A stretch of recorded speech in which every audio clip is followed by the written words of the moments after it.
একটা হিন্দু আমার কাছে কালিমা পড়া মুসলমান হয়েছে, আর একটা মহিলা কালিমা পড়ে মুসলমান হলো। তারা জিজ্ঞাসা করা হলো, মেয়েটাকে জিজ্ঞাসা করা হলো, বোন তুমি বড় সুন্দরী, তোমার চেহারাটা বড় সুন্দর, নিশ্চয়ই তোমার ধর্মের মধ্যে তোমার মূল্য আছে, নিশ্চয়ই তোমার ধর্মের মানুষগুলো তোমাকে দিয়ে মূর্তির সামনে প্রসাদ দেয়, কিন্তু তুমি কেন কালিমা পড়ে মুসলমান হয়েছো? হাজার হাজার মানুষ সাক্ষী আছে। এই মেয়েটা ডাক দিয়া কয়, আমার বাবা মারা গেছে, আমার বাবার চিতাশালায় পোড়ানোর জন্য নিয়ে গেছে, কাঠের মধ্যে আমার বাবার লাকড়ির মধ্যে শোয়াইয়া আমার বাবারে শোয়াইছে, এর উপরে আবার লাকড়ি দিয়া নিচ দিয়া আগুন ধরাই দিছে। একটু পরে দেখলাম বাবার শরীরের মধ্যে আগুন লেগে গেছে, এই পাটা হঠাৎ করে ঠ্যাঙ্গা বাইরা উপরে উঠে গেছে, আমার বাবার বডিটার মধ্যে লাঠি দিয়া বাইরাইতে শুরু করছে, কিন্তু দেখলাম বাবার গায়ের মধ্যে জীবনে কেউ আঘাত করে নাই, আমার চোখের সামনে বাবার পায়ের মধ্যে আঘাত করেছে। ঠিক ঘটনাক্রমে কিছুদিন পরে আমার মা মারা গেছে। আমার মা অনেক পর্দাশীলা ছিল, হিন্দু হলো, আমার মা অনেক পর্দা করত, কিন্তু আমার মার পিঠ কেউ দেখে নাই, আমার মার পেট কেউ দেখে নাই, পা কেউ দেখে নাই। আমার মা এত পর্দা করত। আমার আম্মা মারা গেল, আমার আম্মারে চিতাশালার মধ্যে নিয়ে গেছে, হিন্দুদের বিধি অনুযায়ী তারে পোড়াবে, লাশটাকে কাঁধে করে নিয়ে গেল, আবার লাকড়ির মধ্যে শোয়াইয়া তার উপর দিক দিয়ে লাকড়ি দিয়ে নিচ দিয়ে আগুন ধরাই দিল। আগুনটা ধরাইতে দেরি চোখের পলকে মার জামাটা পুইরা গেছে, যে এই মার বডি কেউ দেখে নাই, এই বডিটা মানুষের সামনে ওপেন হয়ে গেছে। আমি একটা মেয়ে হিসাবে বড় লজ্জা পাইছি। কিছুক্ষণ পরে আমার মা লাশটা পুড়তে পুড়তে পাটা উপর উঠে গেছে, লাঠি দিয়া বাইরাইয়া হাত পা গুলো একবারে গোড়া বানাইছে। এই যখন আমি দেখলাম আমার বাবার করুণ চিত্র, আমি যখন দেখলাম আমার মার এমন ভাবে পুরাইলো, তখন মুসলমানদের শেষ বিদায়ের কথা আমার মনে হয়ে গেছে। মুসলমানরা মারা গেলে কত সুন্দর করে চতুর্দিকে চারটা কাপড় টানাই, আবার কত সুন্দর গরম জল করে না, একেবারে বেশি গরমও দেয় না, আবার বেশি ঠান্ডাও দেয় না, কুসুম গরম জল দেয় যেন গায়ের মধ্যে আরাম লাগে। সবাই কয় গরম হইলে কত গরম দিস না, আবার ঠান্ডা হইলে এত ঠান্ডা দিস না, কুসুম গরম জলটা দেয় যেন আরাম লাগে। কুসকু সাবানটা দে, অন্য সাবান দিলে কই ফেনা বেশি উঠবে, গায়ের মধ্যে ফেনা ফোনা লাগিয়ে থাকবে, কুসকু সাবানটা দে ভালো পরিষ্কার হয়, কিন্তু তার গায়ের ময়লাটা কাটে। এত মায়া কইরা তার লাশটাকে দাফন করে।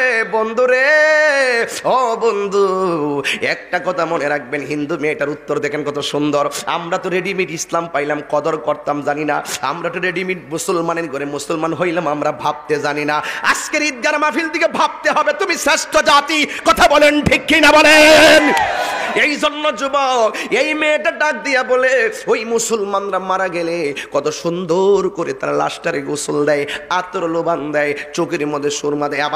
আবার আছে একটা কিন্তু আছে, আমিও কিন্তু অনেক সময় লাশ যখন গোসল করাইতে যাই, ওই পেটের মধ্যে এইভাবে চাপ দেয়, চাপ দেওয়ার পরে নিচ দিয়া যে ময়লা বের হয়, টিস্যু দিয়া ময়লাগুলো মুসলমানরা পরিষ্কার করে দেয়। হিন্দু মেয়ে কয় পায়খানারা সবাই ঘৃণা করে, কেউ সামনে যায় না, কিন্তু মুসলমান মারা গেলে বডির মধ্যে চাপ দিয়া ফেট থেকে ময়লা বাইর করে, পায়খানা বাইর করে নিজে টিস্যু দিয়ে মুচ্ছা দেয়, গামছা দিয়ে মুচ্ছা দেয়, কোনো ঘৃণা করে না।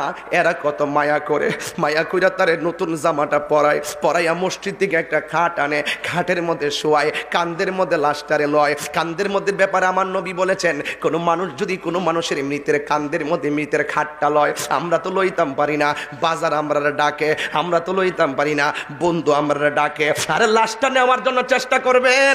আমার নবী কই, কোনো মানুষ যদি মৃতের লাশের খাটটারে কান্ধের মধ্যে বহন করে, 40টা কদম যখন দেয়, একটা কদম দিলে একটা কবিরা গুনাহ মাফ হয়ে যায়, 2টা কদম দিলে 2টা কবিরা গুনাহ, 3টা কদম দিলে 3টা কবিরা গুনাহ মাফ হয়ে যায়।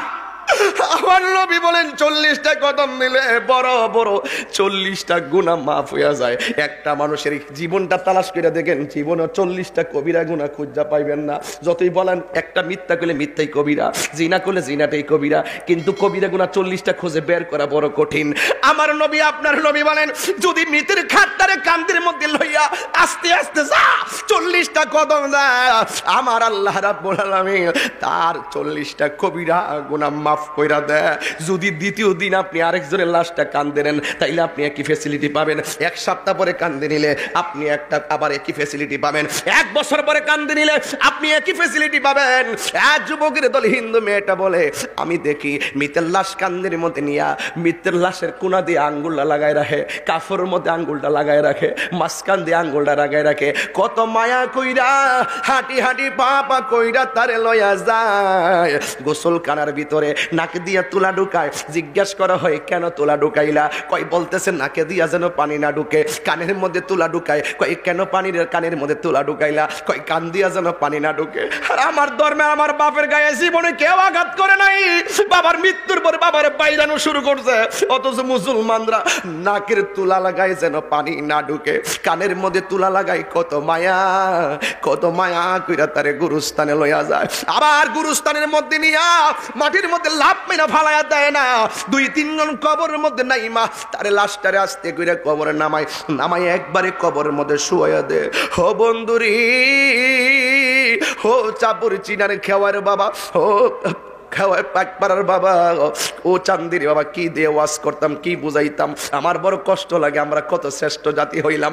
হিন্দু মেয়েটা উত্তর দেয়, আবার মাটি দিয়া চাপ দেয় না, উপর দিক দিয়ে বাঁশ দেয়, বাঁশের ফাঁক দিয়া যেন মাটি না ঢুকে। দেখেন কি সিরিয়াল টু সিরিয়াল আমাকে বলুন। বাঁশের ফাঁক দিয়া যেন আবার মাটি না ঢুকে, উপর দিক দিয়ে একটা চাটি দিয়ে আবার কেউ যেন ডিল মাইরা মাটি না ফালায়, আস্তে আস্তে কইরা মাটিগুলা কবরে ফালায়। জোরে ফালাইলে মানুষের দমক দেয়, জোরে ফালাইস না। যুবক, আমি যখন মুসলমানদের চিত্রটা দেখলাম, আমি বুঝতে পেরেছি এই পৃথিবীর মধ্যে একমাত্র ইসলাম ধর্মটাই হলো মানবতার ধর্ম। কথা বলেন ঠিক কিনা?